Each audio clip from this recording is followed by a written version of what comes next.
हिंद दोस्तों, इस वीडियो में CDS 2 2022 में आए हुए ऑर्डरिंग ऑफ सेंटेंसेस के सवाल करेंगे। देखिए, ऑर्डरिंग ऑफ वर्ड्स हमने ऑलरेडी कवर कर लिया है, जिनमें वर्ड्स को जंबल करके लिखा जाता है। और यहाँ पे ऑर्डरिंग ऑफ सेंटेंस की बात करेंगे। दोनों सवालों का पैटर्न लगभग सेम होता है, बट ऑर्डरिंग ऑफ सेंटेंस ज़्यादा टाइम टेकिंग और ज़्यादा डिफिकल्ट माना जाता है, और ऑर्डरिंग ऑफ वर्ड्स आसान होता है, काफ़ी आसान। वो तो मैंने ऑलरेडी कवर कर लिया। तो देखते हैं फिर कितना डिफिकल्ट रहा और किस तरह से हम लोग सॉल्व कर सकते थे। तो यहाँ पे 10 सवाल है हमारे पास, और देखते हैं फिर किस मेथड का इस्तेमाल करके हम लोग जल्दी से आंसर तक पहुँच सकते थे।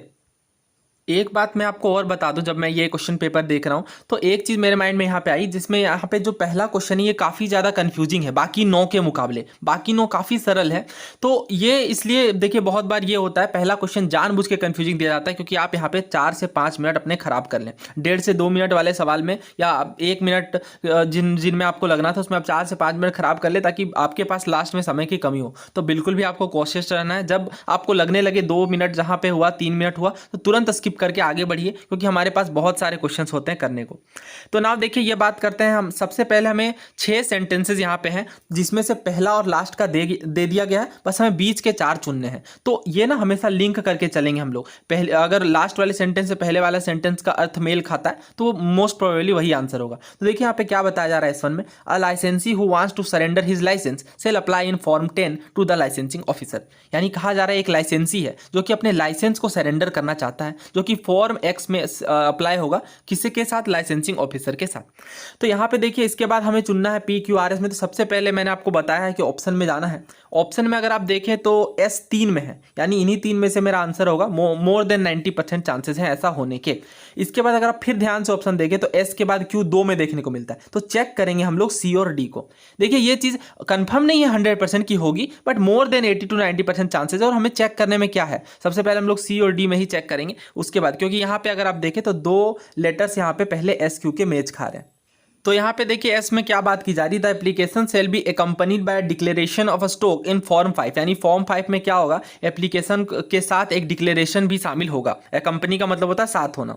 ओके, तो एस के बाद उसके बाद क्यू को पढ़ेंगे। तो क्यू में देखिए बात की जा रही, if the licensing officer is satisfied he may accept the surrender. यानी अगर लाइसेंसिंग ऑफिसर सेटिस्फाइड होते हैं तो सरेंडर को एक्सेप्ट कर सकते हैं। बिल्कुल सही बात है, क्योंकि अगर आप एस के बाद क्यू को देखें तो यहाँ पे डिक्लेरेशन की बात की जा रही है। इसके बाद बिल्कुल सही कहा जा रहा है कि लाइसेंसिंग ऑफिसर अगर सेटिस्फाइड होंगे तो ही ये सरेंडर एक्सेप्ट माना जाएगा। तो एस के बाद क्यू हो गया। उसके बाद चेक करते हैं आर या फिर पी में, इन्हीं 2 में से हमारा आंसर होगा।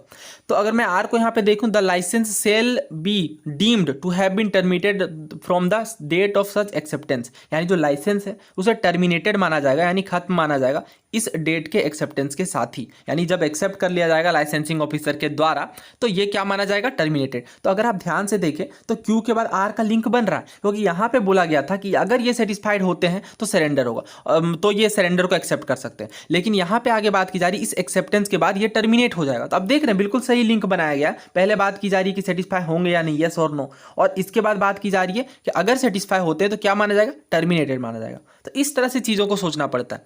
तो उसके बाद लास्ट पढ़ लेते हैं। लास्ट में हमारे पास पी है, this shall not entitle the licensee to any compensation by way of licence fee in any form. यानी किसी भी फॉर्म में आपको लाइसेंस फी किसी प्रकार की कोई कंपनसेशन एंटाइटल्ड नहीं होगी, कंपेंसेशन नहीं लिया जाएगा। तो बिल्कुल सही बात है अगर आप लॉजिकली सोचे तो, क्योंकि इसके बाद हमें यहाँ पे बात की गई थी एक्सेप्टेंस की। इसके बाद बात की जा रही है कि हाँ पैसे लिए जाएंगे या कंपनसेशन ली जाएगी या नहीं ली जाएगी।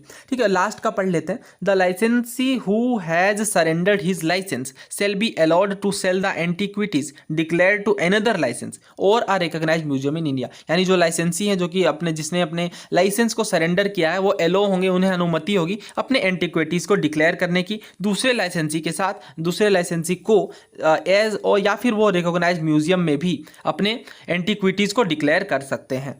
तो देखिए अगर आप लास्ट का सोचे तो बिल्कुल सही लग रहा है, क्योंकि लास्ट में ही ऐसी बातें की जाएगी लास्ट के सेंटेंस में। तो करेक्ट आंसर यहाँ पे ऑप्शन सी बनता है, ऑप्शन सी। अगर आप डी को चेक करना चाहते तो कर सकते हैं, क्योंकि ए और बी तो आप चेक करेंगे नहीं। तो अगर आप डी को चेक करना चाहते तो करके देख लीजिए फुल कंफर्म होने के लिए। यहाँ पे बात की जा रही क्यू के बाद पी की। तो लाइसेंसिंग ऑफिसर अगर सेटिस्फाई नहीं है, सेटिस्फाई है तो वो सरेंडर को एक्सेप्ट कर सकते हैं। ठीक है, इसके बाद बात कर दी गई है, this shall not entitled the licensee to any compensation. यानी डायरेक्टली सरेंडर की बात की गई, अभी सरेंडर हुआ भी नहीं, टर्मिनेशन की बात भी नहीं आई, और डायरेक्टली कह दिया जा रहा है कि कंपनसेशन नहीं लिया जाएगा। ठीक है, तो बीच में गैप है। अगर आप इन चीज़ों को, इन प्रोसेस को समझते हैं तो, अदरवाइज तो फिर ये बहुत डिफिकल्ट क्वेश्चन माना जाएगा। ठीक है, तो इस तरह से हमें करना है और इसका कोई शॉर्टकट नहीं है, बस ये प्रैक्टिस से ही आएगा। जितनी ज़्यादा आप प्रैक्टिस करेंगे उतना ही जल्दी आपके माइंड में, क्योंकि आप उतनी जल्दी आपकी अंडरस्टैंडिंग डेवलप हो जाएगी और ये सारा कुछ अंडरस्टैंडिंग का खेल है। जितने अच्छे से आप लिंकेज बना पाते हैं, अंडरस्टैंड कर पाते हैं सिचुएशन को कि कौन सी बात पहले आएगी कौन सी बाद में, तो काफ़ी आसानी से आप यहाँ पे निकाल सकते हैं। अगला सवाल देखिए, हरियाणा के विषय में बात की जा रही है। Haryana has achieved the second rank among states in logistic ease across different states, यानी लीड्स रिपोर्ट में सेकंड रैंक हासिल की है हरियाणा ने। ऑप्शंस पे आते हैं, दो ऑप्शंस हमारे क्यू से स्टार्ट होने, तो दो को पहले हम लोग साइड में कर देंगे, पहले ए और बी में चेक करेंगे। तो क्यू के बाद हमें क्या दिया गया, आर, तो क्यू के बाद आर देखते हैं सबसे पहले। अच्छा, क्यू से स्टार्ट करना है फिर। The state has taken a leap from 6th overall position in the previous evolution, यानी पिछली बार जब एवोल्यूशन हुआ था उससे 6th पोजीशन इसने छलांग लगा ली है हरियाणा ने। ठीक है, उसके बाद एस देखें या आर, तो सबसे पहले आर चेक करते हैं। आर में बताया जा रहा है द इम्प्रूवमेंट इन रैंकिंग। आप देख रहे हैं पहले वाले सेंटेंस में कहा गया 6th ओवरऑल पोजीशन में इंप्रूव हुआ और दूसरे में ही कहा जा रहा है कि इंप्रूवमेंट इन रैंकिंग, यानी रैंकिंग में इंप्रूव हुआ क्यों। तो बहुत सही है ये लिंकेज। कहने का मतलब ये है कि पहले में कोई फैक्ट बताया गया, जैसे मान लीजिए कोई स्टूडेंट है वो 10th रैंक पे था, वो फर्स्ट रैंक पे आ गया, अब वो क्यों इंप्रूव हुआ इसके बारे में आप सेकंड सेंटेंस में बताओगे कि the improvement in his ranking या the improvement in his position because he studied very hard, या जो भी आपको कहना होगा। तो बिल्कुल सही ये लिंक बैठ रहा है और ये तुरंत आप मार्क कर सकते हैं। क्यों? क्योंकि बताया जा रहा है कि ये जो इंप्रूवमेंट है रैंकिंग में, ये क्या रिफ्लेक्ट करता है, focused initiative by the states in improving the infrastructure. Infrastructure में जो इंप्रूवमेंट देखने को मिला फोकस्ड इनिशिएटिव के साथ हरियाणा स्टेट के द्वारा, और यही इसके पीछे की इंप्रूवमेंट का कारण भी है। अब देखिए आगे क्या बात की जा रही है कि इसके कारण क्या हुआ, इस इंप्रूवमेंट जो हमने बात की कि इंप्रूवमेंट क्यों देखने को मिला इंफ्रास्ट्रक्चर के कारण, तो इसके कारण हुआ क्या, this makes Haryana top performer in northern cluster of landlocked state, यानी जो नॉर्दर्न क्लस्टर है लैंडलॉक्ड स्टेट का, उसमें हरियाणा टॉप परफॉर्मर बन गया, राइट। और लास्ट में देखिए क्या बात की जा रही है, the report aims to evaluate and rank state या फिर union territories based on the efficiency of their logistic initiative taken. बिल्कुल सही है, ये जो रिपोर्ट है इसकी एम है कि जो स्टेट है या फिर यूनियन टेरिटरीज है इन्हें रैंकिंग किया जा सके इनके लॉजिस्टिक इनिशिएटिव के बेसिस पे। और अगर आप लास्ट का स्टेटमेंट देखें जो कि ऑलरेडी दिया होता है, LEADS 2021 framework evaluated state union territories on 21 indicate, तो सही है। आप देख रहे हैं कि सबसे पहले बात की गई कि किन बेसिस पे ये लेते हैं, उसके बाद अगेन इसके पैरामीटर डिटेल में बता दिए गए। इसका करेक्ट आंसर ऑप्शन ए होगा और ये इतना डिफिकल्ट क्वेश्चन नहीं है, आप आसानी से इसे निकाल लेंगे। क्यों? क्योंकि दो ऑप्शन तो आपके यहीं से हट जा रहे थे, बस दो में चेक करना था। और अगर आप क्यू के बाद अगर एस को चेक करते हैं तो आपको पता चल जाएगा ये बिल्कुल इलॉजिकल है, क्योंकि देखिए क्यू में बताया गया कि 6th पोजीशन में ओवरऑल इंप्रूवमेंट देखने को मिली, लीप देखने को मिला, और एस में कह दिया गया है कि ये जो रिपोर्ट है वो इवेल्युएट करता है एफिशिएंसी को। कोई लॉजिक ही नहीं बन रहा क्यू के बाद एस आने का। ठीक है, तो ऐसा आपको डायरेक्टली नहीं सोचना कि क्यू के बाद एस क्यों नहीं आएगा, आप कंपेयर करके देख लीजिए क्यू के बाद आर ज़्यादा लॉजिकल है या क्यू के बाद एस ज़्यादा लॉजिकल है। ठीक है, इन दोनों का जवाब पढ़ेंगे आपको तुरंत पता चल जाएगा। अच्छा, क्यू के बाद अगर हम लोग आर को लेते हैं तो यहाँ पे इंप्रूवमेंट की बात की गई, लीप की बात की गई और इसके पीछे का कारण बताया गया, तो बिल्कुल सही है ये। लेकिन आर अगर आप क्यू के बाद एस के साथ जाते हैं तो इसमें तो कुछ अलग ही बात की गई है, एफिशिएंसी वगैरह की बात कर दी गई है। तो अगला क्वेश्चन पे आते हैं, इसका आंसर ए है। Wind power is an inexhaustible source of clean energy. Clean energy का एक इनएग्जॉस्टिबल सोर्स है, यानी कभी खत्म नहीं होने वाला स्रोत है। अगेन हम लोग ऑप्शंस पे आते हैं। सबसे पहले पी क्यू आर एस। अच्छा, सब कुछ अलग है तो कोई बात नहीं, हम लोग को सब कुछ यहाँ, ये देखिए जब सारा कुछ अलग हो जाए यहाँ पे ऑप्शंस में तो आप समझ लीजिए इसमें वक्त जाएगा, क्योंकि ये लेंदी हो जाता है, ऑप्शन एलिमिनेट नहीं हो पाता। फिर भी करते हैं हम लोग, जल्दी से करने की कोशिश करते हैं। तो यहाँ पे देखिए क्या बात की जा रही है। सबसे पहले ऑप्शंस में अगर हम लोग बढ़ें तो ध्यान से सोचिए, क्या सबसे पहले फैक्ट की बात की जाएगी या फिर सबसे पहले ऑल्दो से स्टार्ट किया जाएगा, although the cost of electrical energy, या फिर much of the growth was in Europe. तो चलिए वन बाय वन फिर देखते हैं। सबसे पहले पी क्यू आर एस। तो पी में कहा गया है कि लास्ट डिकेड में पावर प्रोडक्शन 25% बढ़ गया। क्यू में कहा जा रहा है इलेक्ट्रिकल एनर्जी जो विंड के द्वारा प्रोड्यूस की जाती है वो फेवरेबल साइट्स पे डिपेंड होती है, विंड टर्बाइन पे। Wind power already cost competitive होता है। आर में कहा जा रहा है मच ऑफ ग्रोथ, कोई सेंस नहीं बैठ रहा, पहले वाले में कुछ और बात कर दी गई, दूसरे में, क्योंकि पहले में देखिए प्रोडक्शन की बात की जा रही है, दूसरे में कॉस्ट की बात कर दी जा रही है, तीसरे में ग्रोथ की बात कर दी जा रही है अलग अलग जगहों की, तो कोई सेंटेंस नहीं बन रहा। एस में देखते हैं, on expert call wind generation the fastest growing electricity producing technology in the world. Expert call के मुकाबले ये कोई डायरेक्ट नहीं, एक्सपर्ट्स के कॉल के अगर आप देखें तो एस के बाद, क्योंकि अगर आप आर को भी लेंगे तो डायरेक्टली बता दिया गया कि मच ऑफ द ग्रोथ, कोई सेंस नहीं बन रहा एस के बाद आर होने का। ये आप खुद से पढ़ेंगे तो आप खुद समझ जाएंगे, क्योंकि यहाँ पे अगर आप देखें तो फास्टेस्ट ग्रोइंग की बात कर दी गई, यहाँ पे यूरोप की ग्रोथ की बात कर दी गई। उसके बाद क्यू को चेक करते हैं। इसे अच्छे से करते हैं। देखिए, although the cost of electrical energy produced by the wind depends on favourable sites for the location of wind turbine, यानी जो इलेक्ट्रिकल एनर्जी का जो कॉस्ट है जो कि विंड के द्वारा प्रोड्यूस किया जाता है, ये फेवरेबल साइट पे डिपेंड करता है for the location of wind turbine, क्योंकि विंड टर्बाइन के लोकेशन की जरूरत पड़ेगी। Wind power is already cost competitive, यानी जो विंड पावर है वो ऑलरेडी कॉस्ट कम्पिटेटिव है, यानी काफ़ी सस्ता है with power produced from fossil fuels के मुकाबले। ओके, और क्यू के बाद अगर आप एस को देखें, one expert calls wind generation the fastest growing electricity producing technology in the world, यानी एक्सपर्ट्स का कहना है कि जो विंड जनरेशन है वो fastest growing electricity producing technology बनती जा रही है दुनिया की। ओके, तो यहाँ पे देखिए क्या बात की गई थी। सबसे पहले में बात की गई थी कि किस तरह से जो इलेक्ट्रिकल एनर्जी है वो काफ़ी फेवरेबल है, और दूसरे में बात कर दी गई कि किस तरह से ये आगे चल के एक फास्टेस्ट ग्रोइंग इलेक्ट्रिसिटी प्रोड्यूसिंग वाली बनती जाएगी। तो आप समझ पा रहे हैं किस तरह से लिंक बनाने की कोशिश की गई। सबसे पहले में बताया गया किस तरह से फ्लरिश कर, सबसे पहले में ये बताया गया कि किस तरह से ये फ़ायदेमंद है, और दूसरे में बताया गया किस तरह से ये फ्लरिश करेगी। पी को पढ़िए, during the last decade power production from the wind increase from more than 25%। उसके बाद इसके इफेक्ट की बात की गई कि किस तरह से इसके इफेक्ट के कारण ये फायदा देखने को मिला, 25% यहाँ पे प्रोडक्शन बढ़ गई। लास्ट में देखिए बताया गया ये जो प्रोडक्शन बढ़ी वो कहाँ पे बढ़ी, much of the growth was in Europe where most of the world 17,000 megawatt of wind power generated. अब देख सकते हैं साफ साफ लिखा गया कि यूरोप में बढ़ी और 17,000 से ज़्यादा मेगावाट का यहाँ पे प्रोडक्शन देखने को मिला। एंड में देख लेते हैं फिर एज एग्जाम्पल, अच्छा एग्जाम्पल भी दे दिया गया कि 13% जो डेनमार्क का पावर है और 20% जो नीदरलैंड का पावर है, स्पेन और जर्मनी का, ये विंड के द्वारा सप्लाई किया जाता है। तो यही है बस, आप समझ सकते हैं कि आर के बाद S6 ही आया होगा, क्योंकि आर में यहाँ पे यूरोप की बात की गई जनरेशन की, और यूरोप के देश के बारे में और डिटेल से बता दिया गया है कि किस देश में कितनी प्रोडक्शन देखने को मिली। तो इस तरह से जब ऑप्शन अलग अलग हों तो ज़्यादा वक्त लगेगा बाकी क्वेश्चंस के मुकाबले। तो करेक्ट आंसर ऑप्शन सी। और ये चीज़ अगेन अंडरस्टैंडिंग का पार्ट है, जब आप ढेर सारी मॉक्स कर लेंगे, ढेर सारी प्रैक्टिस कर लेंगे तो फिर आपके लिए बहुत आसान हो जाएगा। अगला सवाल देखिए, एजुकेशन के बारे में कहा जा रहा है, education it is believed is inseparable from our societal aspiration, यानी एजुकेशन जो है, जो शिक्षा है वो इनसेपरेबल है, यानी इसे अलग नहीं किया जा सकता सोसाइटी के एस्पायरेशन से। एस्पायरेशन का मतलब आकांक्षा, महत्वाकांक्षा, सोच, तो उससे अलग नहीं किया जा सकता, ये कहा जा रहा है। सबसे पहले ऑप्शंस पे आएंगे। ऑप्शन में अगर आप देखें तो 2 ऑप्शन ऐसे हैं जो आर से स्टार्ट है, तो इन दोनों को हम लोग पहले हटा देंगे, साइड में कर देंगे, और ए और डी को चेक करेंगे। तो अब अगर एस्पायरेशन हमें दिया गया, सबसे पहले आर को देखते हैं। एज दीज एस्पायरेशन, जैसे आप पढ़ेंगे आप समझ जाएंगे, यहाँ पे एस्पायरेशन की बात की गई और यहाँ पे एस्पायरेशन के बारे में कहा जा रहा है कि जैसे ही जो एस्पायरेशन है, यानी जो वर्ल्ड का व्यू है, उसमें भी undergo process of transformation with the changing times, so does the meaning for education, यानी यहाँ पे जो चेंजिंग टाइम में, यानी बदलते वक्त के साथ चेंज देखने को मिला, उसी तरह एजुकेशन के अर्थ में भी चेंज देखने को मिलता है, क्योंकि दुनिया के व्यू भी बदल रहे हैं, तो इस तरह से एजुकेशन भी बदलाव देखने को मिलेगा। क्योंकि आज से अगर आप 100 साल पहले जाएंगे तो उस टाइम पे लोगों के विचार कुछ और थे, तो उस टाइम पे एजुकेशन का मायने भी कुछ और होता था। लेकिन दिन प्रतिदिन सोसाइटी की एस्पायरेशन, लोगों की सोच भी बदल रही है, तो उस तरह से एजुकेशन के मायने, एजुकेशन के अर्थ, एजुकेशन पाने का लक्ष्य भी बदलता जा रहा है। तो अर्थ बदलने की बात की गई है, अब किन मायनों में अर्थ बदल रहा है वो देखेंगे। तो हमें 2 ही बस चेक करना है, ए और डी। तो आर के बाद हमने पी देखा है और आर के बाद क्यू है, पी के बाद एस, तो एस चेक करते हैं।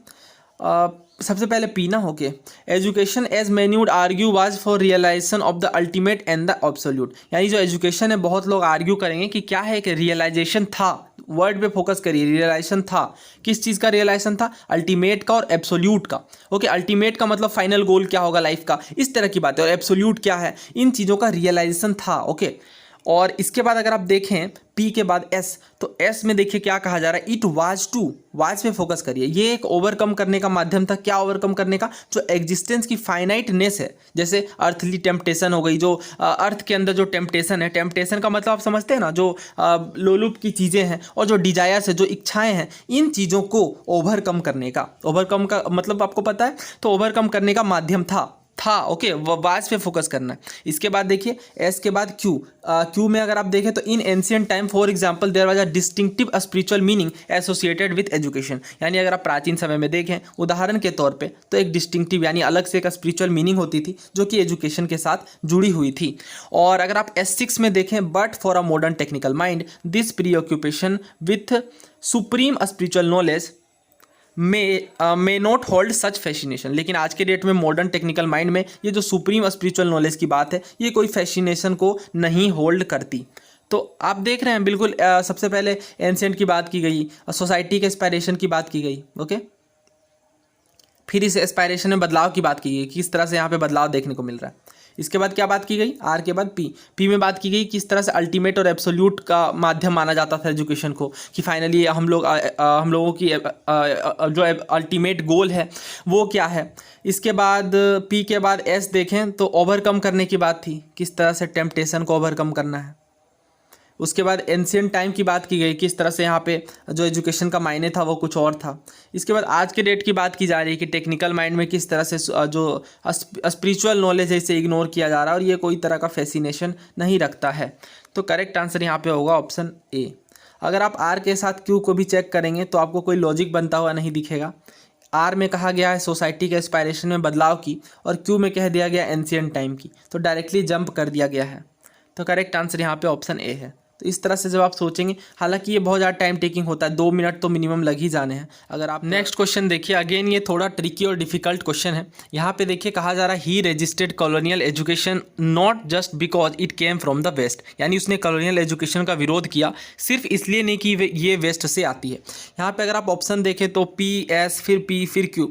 तो अगर आप पी से स्टार्ट करते हैं एसेंशियली से, एसेंशियली इसने इनहेरिटेड एलिटिज्म को डिसलाइक किया। फिर उसके जो इररेलेवेंस है इंडियन रूरल मासेज में, यानी जो भारत में जो रूरल मासेज हैं, यानी जो ग्रामीण क्षेत्रों में जो लोग हैं उनके जो नीड्स हैं उन्हें फुलफिल नहीं कर पाता, उनसे संबंधित बिल्कुल असार्थक है।